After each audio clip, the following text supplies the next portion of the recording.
14 March 1963. Frankfurt am Main. Every week I expose another man's silence and hope no one asks about 1941. The sentence is a confession and a calculation. It is a public line written privately. It is the only dangerous line the man ever wrote about himself. He signs it, Karl. He keeps it folded in a notebook. The notebook survives his life and the Republic's long habit of forgetting. The opening is short. The rest expands with documents, dates, and arithmetic. The story moves by file numbers, by headlines, by the slow addition and subtraction of lives, rooms, and statements. It traces rubble and paper. It tracks a city, then a press, then a man, and the networks that let him keep one truth public and another private. It is about how a civilian democracy in the West learned to live with continuities that were never fully examined. It is about the mathematics of hunger and the mathematics of guilt. 30 March 1945. Frankfurt. Rubble, curfew, cigarettes as currency. Soldiers and trucks had passed through Frankfurt in the first week of April.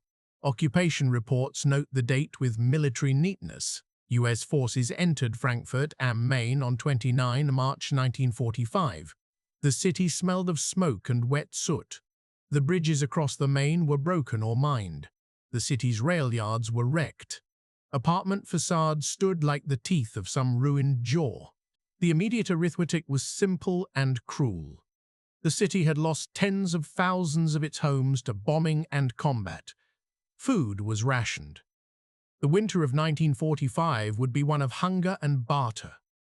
The rations for an adult in many German cities dropped below 1,000 calories a day.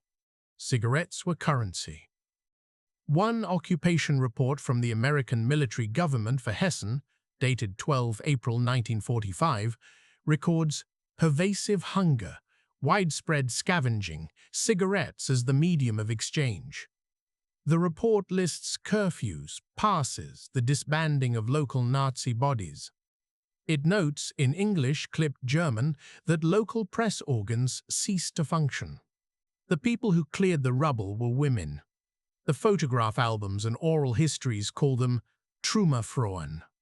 They swept, broke, carried, and rebuilt. They were the arithmetic of survival, a body broken into tasks that produced habitable rooms. Their pay was a ration card and a small wage. They numbered in the hundreds of thousands in the western zones. Men returned late from POW camps or not at all. Children and old people scavenged or not at all. Children and old peak. There was the everyday mathematics of rooms. One family, one partially intact apartment, one stove, 4 extra mouths from the east. Karl's first notebook entry after the war is dated 17 May 1945. The handwriting is quick. He lists names of dead neighbors. He writes the word hunger and then the word schweigen, silence. He has been a journalist for years. He has also been an employee of the party press. The line is elliptical. Who will write for us now? Who will speak?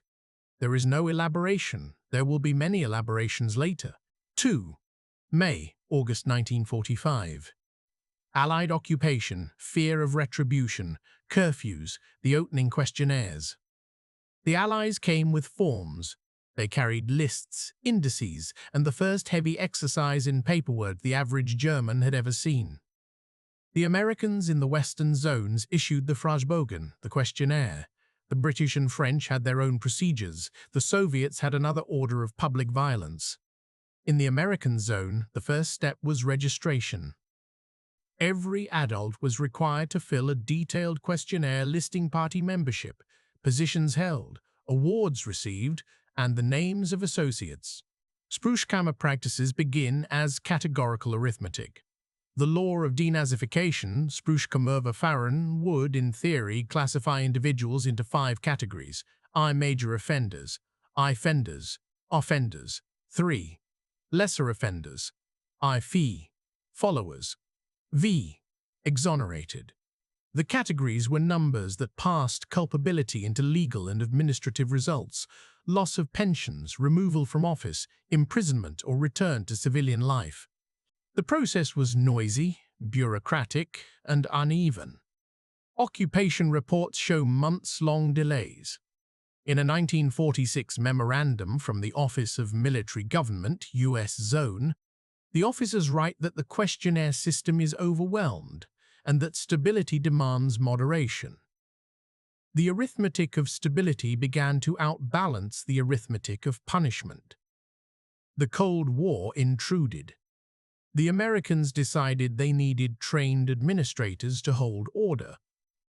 People with administrative experience, even if they had been Nazis, were useful. Karl filled his Fragebogen in June 1945. His handwriting is careful. The questionnaire asked about party offices and paper affiliations. He minimized.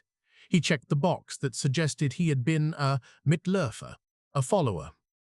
He wrote that he had been employed as a journalist, no political office. His file, Spruchkammerakte, 1948. Frankfurt KE7 contains a note. No denials of party membership received. Summary adjudication as Category 4. Clearance recommended for limited press work. The arithmetic of guilt allowed him to return to the desks. The Spruchkammer in Hessen, like others, was short of personnel and long of petitions. Many people who had taken positions under the regime recast themselves as connectors, non-political technicians, or forced participants. The narratives converged on one phrase repeated in hearing rooms: Ich habe Befehle befolgt.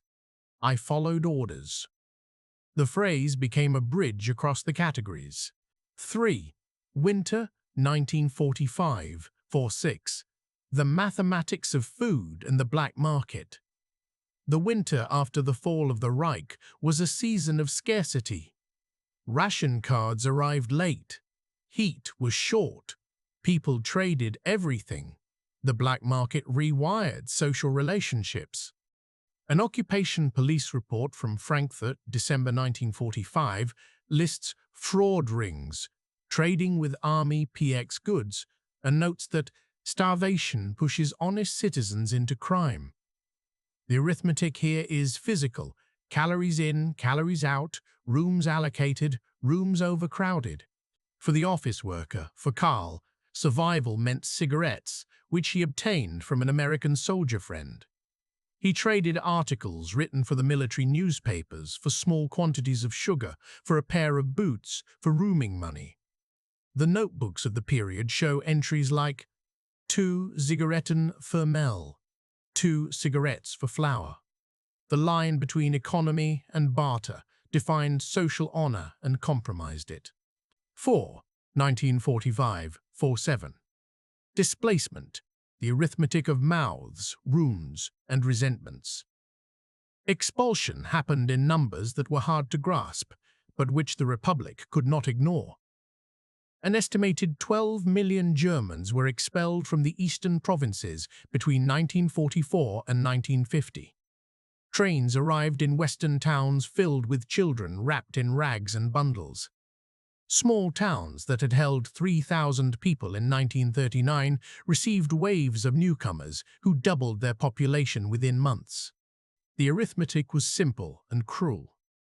A town had 3,000 rooms, and suddenly 5,000 mouths. The Spruchkammer files show entries where locals complained about the Sudeten arrivals. In some towns, the newcomers were housed in barracks. In others, they were billeted into the attics of existing houses. Jakob, a carpenter in Offenbach, writes in an oral history, "We had nothing, but we had a house. They sent them to us, 2 families in our kitchen, no privacy for years." Karl wrote columns in a local paper in 1947 that described the newcomers with a measured pity that concealed an anxiety. He wrote about dislocated populations and the complex task of integration. His sentences always returned to arithmetic, rooms, work, food. He promoted the idea that integration required employment and housing policy, rather than political prosecutions. The columns were read by civic leaders and by men in suits who had been administrators in the Reich. The arithmetic of rooms was also the arithmetic of jobs. Many positions simply could not absorb the new populations. Factories took on some. Agriculture absorbed others. The new arrivals often did the hardest labor for the lowest wages. Those who had been members of the party but now recast themselves as anti-communist technicians found places in municipal offices and private industry. The Republic needed hands. 5. 1945-50. Displaced persons camps, contact with victims, and the question of knowledge. Near Bergen-Belsen, in May 1945, Allied units found survivors. Soldiers and reporters documented emaciated bodies and skeletal structures. Medical reports list death rates. The British occupation transformed Bergen-Belsen into a displaced persons DP camp. Bundesarchiv documents record lists of names, liberated Jews, forced laborers, surviving prisoners from camps across the Reich. Many DP camps were located near German towns. There were photos of DPs walking through German markets, of a survivor standing at the door of a bakery. The initial moments of contact were blunt and surreal. German civilians, newly returned from bombing and hunger, encountered men and women who had been worked and starved under German authority.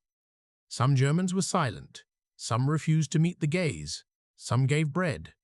Jewish survivors sometimes found shelter in the same buildings that German families had abandoned. The interrogations and oral histories reveal both disgust and recognition. Karl, in his columns and private notes, records small, staged meetings. He reports on a photographic exhibition in Frankfurt, 1946, of liberation pictures. He writes that the city looked away and that attendance was sparse. He describes an instance where a bus of DP survivors stopped in front of the main railway station and local citizens watched from behind broken windows.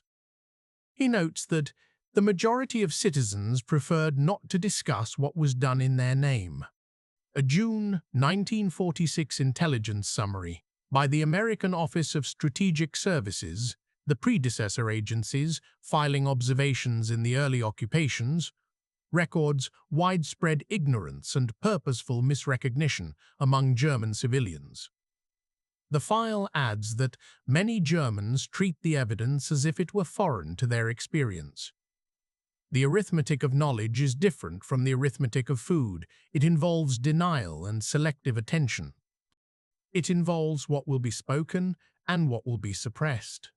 6. 1946-48. Denazification in practice, the Sprüchkammer and the arithmetic of guilt. The Sprüchkammer hearings proliferated. In some towns they were consecrated rituals, in others they were bureaucratic inboxes.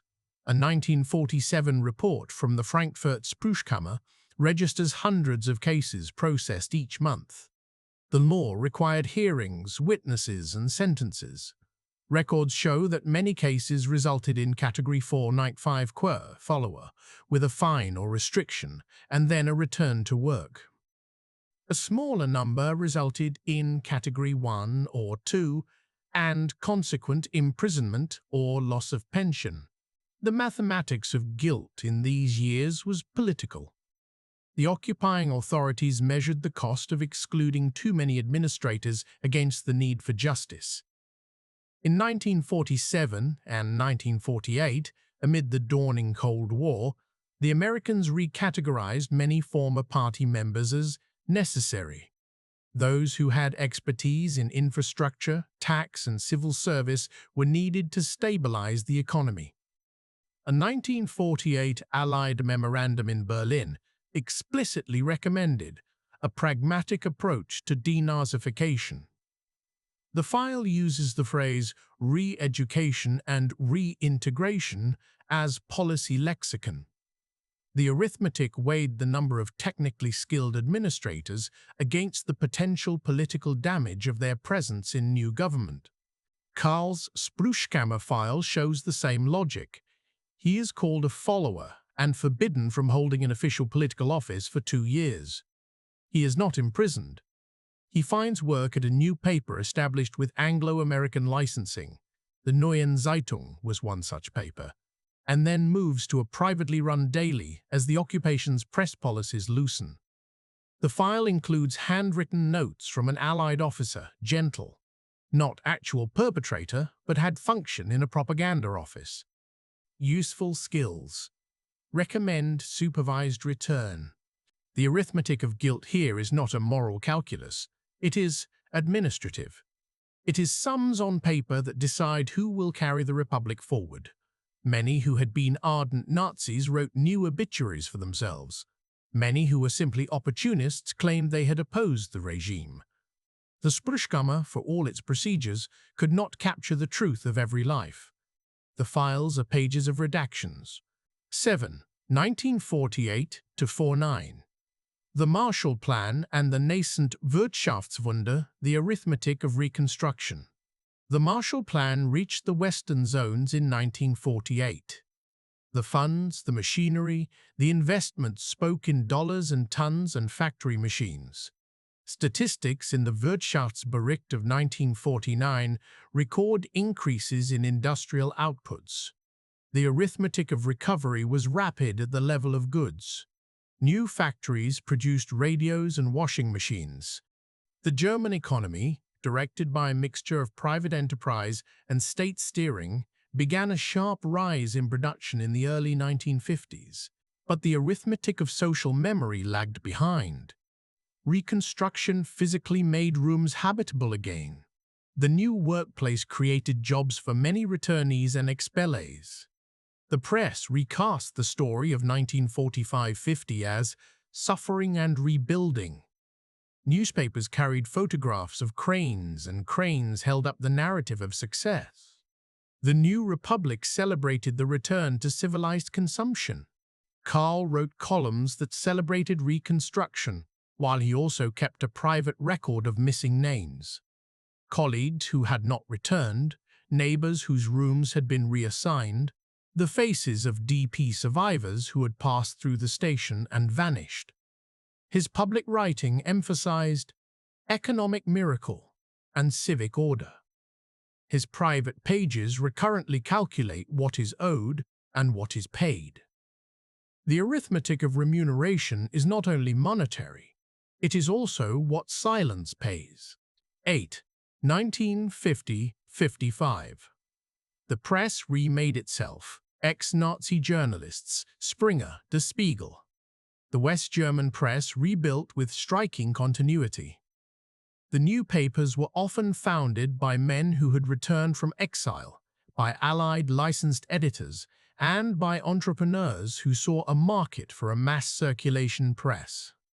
Axel Springer entered this field in 1946, and his publishing house rose to prominence in the 1950s with tabloid energy and political conservatism. Der Spiegel, founded in 1947, developed a journalistic model of investigation and skepticism. Both became central to the Republic's conversation about itself. The arithmetic of professional rehabilitation struck press rooms. A number of journalists who had worked in Nazi-era newspapers reappeared in post-war desks. They were editors, columnists, opinion makers. Some had been in party organs, others in the administrative wings of the regime. The denazification files of newsrooms show a complicated picture.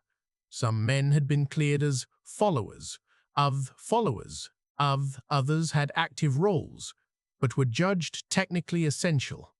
The press had two functions at once. It could be an instrument of reckoning. Der Spiegel often performed that function. Its journalists pursued stories on unexamined continuities in the bureaucracy and the police. They published interviews, document analyses, and investigations that named individuals and described cases where former Nazis had returned to significant posts. The arithmetic of exposure was public. The number of articles, the list of names, the legal consequences that sometimes followed. Simultaneously, much of the commercial press practiced a different arithmetic. Some newspapers insisted on rebuilding a sense of national normalcy, focusing on ruined churches, new housing, and expulsions suffered by German civilians. Springer's popular dailies, for example, often emphasized anti-communism, prosperity, and the need for order. When stories touched on sensitive continuities, the presence of former Nazis in ministries or corporations, the coverage often shifted to the necessity of stability. Karl aligned himself with the paper that prized the role of criticism. He admired Der Spiegel's investigations. He wrote columns accusing ministers and bureaucrats of selective amnesia. He published pieces that named men in public office with pasts that looked compromised. He became, in the eyes of many readers, a journalist who carried oversight in his pen. The reputation was real, and it was successful. 9. 1953–57. The arithmetic of careers, who went back to office and who was punished. Not all who were implicated in Nazi-era crimes were prosecuted. The Federal Republic saw some prosecutions, but many cases never came to court. In the long shadow of the Nuremberg trials, domestic justice was inconsistent. The legal infrastructure was rebuilding, and the early Federal Republic made choices. There are lists in the Bundesarchiv that show a pattern. Industrialists who had required the labor system were sometimes tried and sometimes merely fined. Former mid-level functionaries often returned to jobs in administration. The arithmetic here is a ledger of selective memory. Karl kept a ledger of his own. He crossed names off lists. He interviewed bureaucrats who spoke in technocratic terms about efficiency and legal continuity. He wrote columns that named a judge in Baden for a prior membership or an official in Bonn with a rank. At the same time, he omitted his own 1941 activities from any published narrative. The pattern was public and private. The press could blow open a file, and the state could then respond by asking for formal evidence. The legal threshold for prosecution was high. Denunciation was common, conviction less so. The arithmetic of legal proof favored the able and well-connected. 10. 1959. The Globke problem, a symbol and a scandal.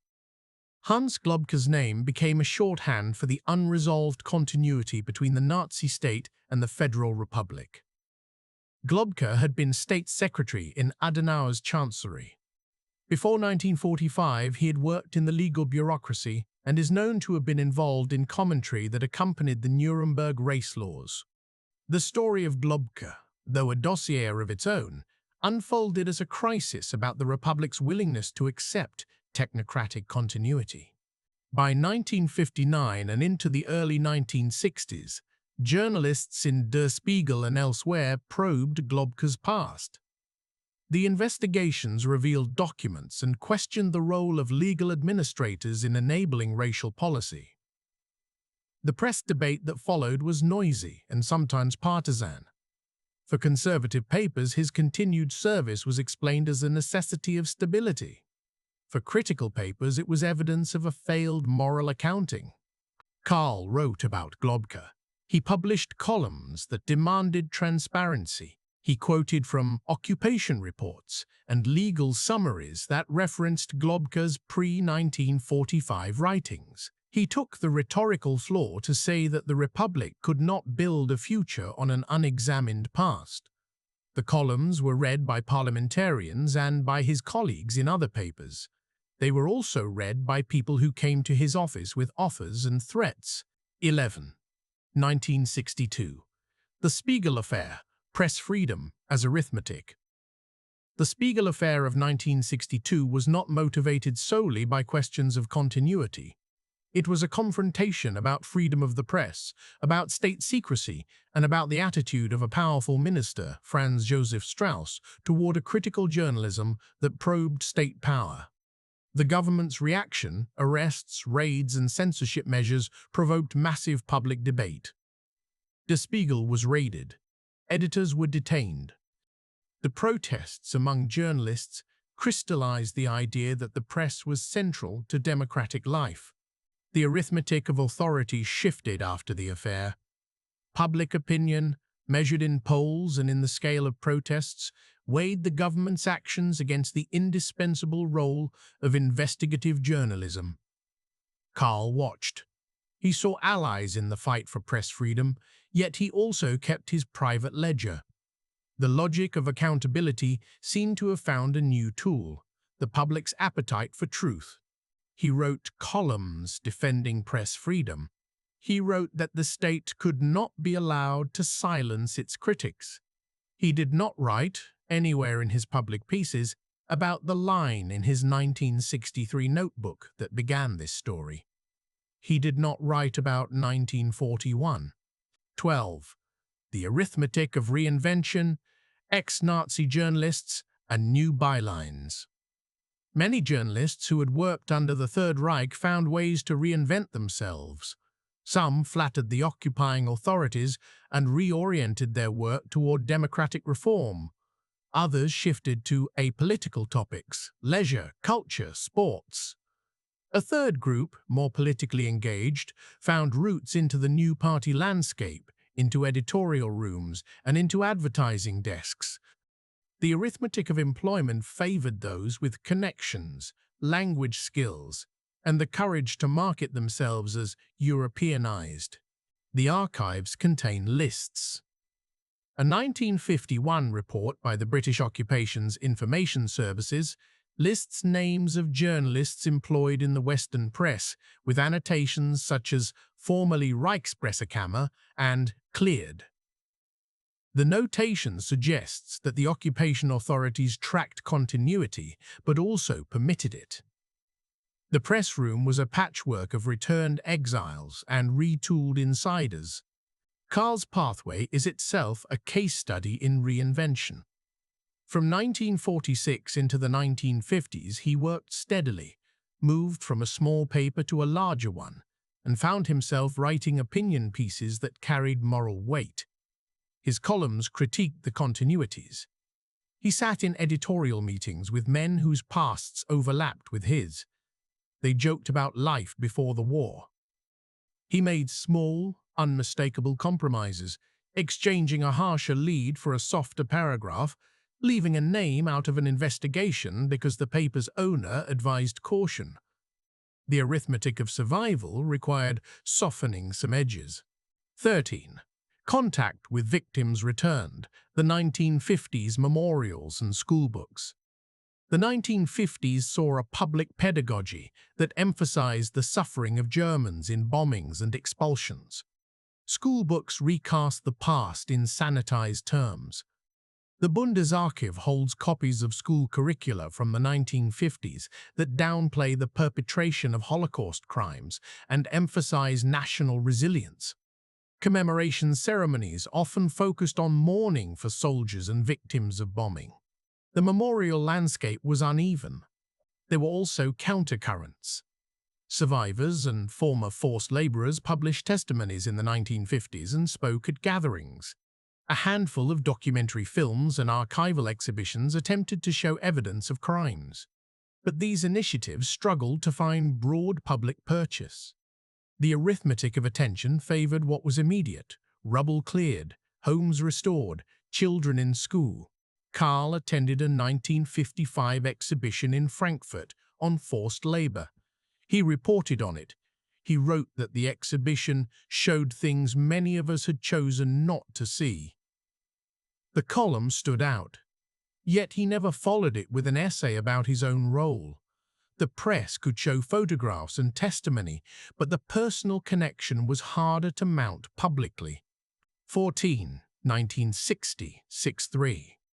The Cold War and the Calculus of Forgetting. By the early 1960s, the Cold War had become the central political lens for the West. The Federal Republic's alliance with the United States and NATO required a secure internal order. The calculus of forgetting fed into this order. Former Nazis who accepted the Cold War narrative were useful in the anti-communist project. The arithmetic of geopolitics outweighed many demands for moral accounting. The press, too, participated in this calculus. Some outlets framed former Nazis who now opposed the East as redeemed. They were useful actors in the theater of freedom. Others argued that anti-communism could never be an antidote for past crimes. The arithmetic of public persuasion was messy. Karl, who had made a career pressing the public to face its own continuities, now watched the political world tilt. He continued to publish columns. He attacked names, bureaucrats in ministries, judges, industrialists. He used occupation reports and Bundesarchiv files to support his pieces. His writing became authoritative. He was known for digging through the mathematics of appointment and showing, through lists and comparisons, how former functionaries had returned not as oddities but as a pattern requiring public address. At the same time, a private injunction protected him. In a Spruchkammer addendum that resurfaced in 1961 when a researcher went through archived files for a commission, there was a marginal note. 1941 reportage above Ministerial Press Office claimed assignment, Category 4. The document sat in a file folder whose freedom to be opened depended on institutional priorities. It did not make headlines. 15. 1963. The note and the column. The arithmetic of exposure and concealment. On 14 March 1963, Karl publishes a column in which he accuses a senior minister of a long, silent complicity with the regime. The column is sharp. It quotes documents and cites Spruchkammer complaints. It is the kind of piece that earns both affection and ire. That night he writes the line that opens this story in a private notebook. Every week I expose another man's silence and hope no one asks about 1941. It is a short sentence. It is a calculation. It acknowledges his own double life, a public crusader and a private guard of his own erased record. He folds the page and files the notebook away. The arithmetic here is clear. Expose one man, silence another. Keep the paper trail minimal. The statement is not a confession of guilt in the legal sense. It is an admission of the practical trade many journalists of the era made. The ledger of accountability is balanced against the ledger of survival and career. 16. 1964-70. The press as judge and as shield.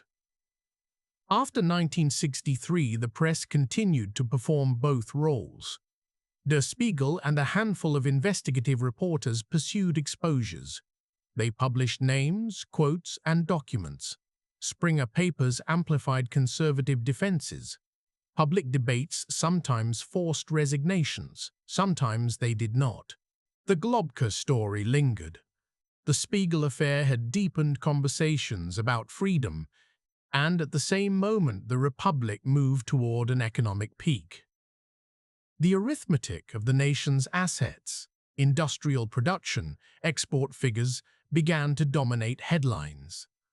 The stories of individual memory were often subordinated to macroeconomic narratives. Karl remained a critic. He joined a group of journalists who met in anonymous cafes and argued about the Republic's responsibilities. They read occupation reports and wrote marginalia in the margins of the Bundesarchiv. They were pals with younger editors at Der Spiegel, and they traded documents. On the other hand, Karl took care to keep his own 1941 report hidden. He had an office with a small safe. He kept the notebook under the false bottom. Occasionally, a young reporter asked him for the story of what you were doing during the war. He answered with a careful anecdote about a lost brother on the Eastern Front. The anecdote served as a lamp to burn away other questions. The young reporter later wrote in an oral history that Karl always seemed to be in turn the loudest moral voice and the quietest man about himself. The oral history transcript rests in a paper folder stamped Interview, 1990. 7. The mathematics of memory in public schooling and commemoration. School curricula in the 1960s began to expand the history taught in classrooms. There were small shifts. New textbooks included sections on crimes against humanity, and a slow process of integrating the Holocaust into public education began. But the arithmetic of what was taught, how many pages, which topics, whose suffering was emphasized, remained contested. The school books of 1965 devoted significant space to the war inflicted on the German people, and less to the mechanisms by which Jews and other victims were targeted. Public commemorations, too, moved slowly. Memorials for Jewish victims were few and often privately funded. Memorials to soldiers and bombing victims were more numerous and received greater civic attention. The arithmetic here is cultural, where attention and resources were allocated, what names were carved into stone, whose suffering was allowed to shape public ceremony. Karl attended some of these ceremonies. He wrote empathy for suffering into his columns. He criticized facilities that refused to host survivors, but the deeper, personal reckoning he avoided. The decision was a private arithmetic. The sum of career, family, and reputation exceeded, in his calculation, the potential gain of public confession. 18. The arithmetic of expulsions as memory and as weapon.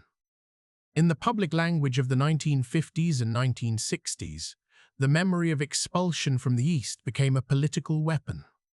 Parties and papers invoked the suffering of the expellés in arguments about compensation and restitution.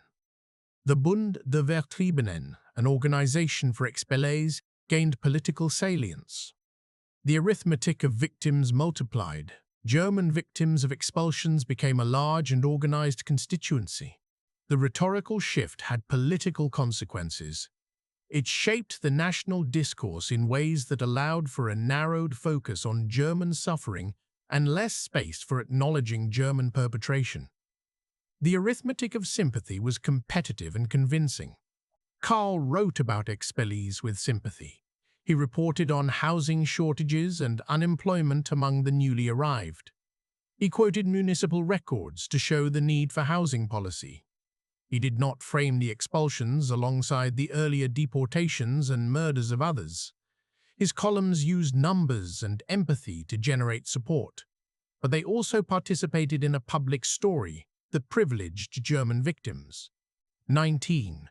Personal encounters and silences, testimonies that meet private records. Not all encounters were shaped by public rhetoric. In 1966, Karl gave a lecture to a group of university students and, afterward, a thin man in his 40s approached him. The man said he had been a forced laborer in a factory near Frankfurt in 1943-44. He asked Karl whether he had known. Karl's reply, written later in his notes, is a model of vector and vectorization. I said I could not remember specifics, that I had traveled and had been in the press office, that many people had been in similar positions.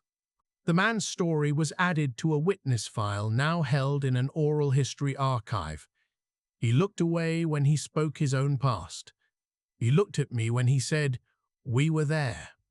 He had a soft look. He wanted something from me, perhaps acknowledgement. Karl's internal ledger began to take on an ethical dimension that no public column could translate. There were moments when witnesses came to him with documents. There were moments when cabinet files crossed his desk. He sometimes used them in his investigations, and at other times, he filed them away. The arithmetic of choosing which documents to publish and which to hide became a moral calculus that the public could not see. 20. The arithmetic of institutional continuity, ministries, universities, corporations. Institutional memory persisted. Many ministries retained staff who had been there before 1945. Universities rehired professors whose political coloration had been suspect. Industrial boards kept men who had sales networks across Europe. The Bundesarchiv lists dozens of names and reappointments. The arithmetic of institutional knowledge and continuity often trumped stricter moral vetting. The new republic needed administrators, researchers, and international business relationships. Karl reported on parliament and administrative appointments. He exposed a number of cases where nominees had problematic records.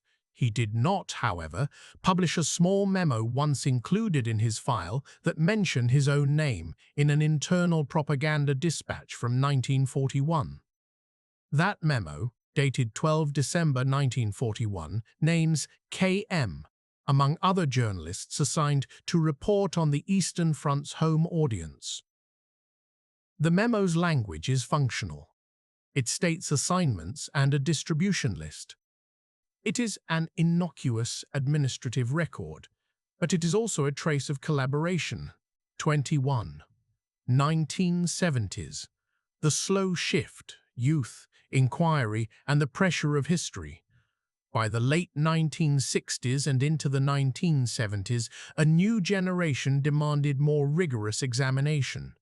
Students protested, commissions were formed, and the press carried new voices. The 6-8 era.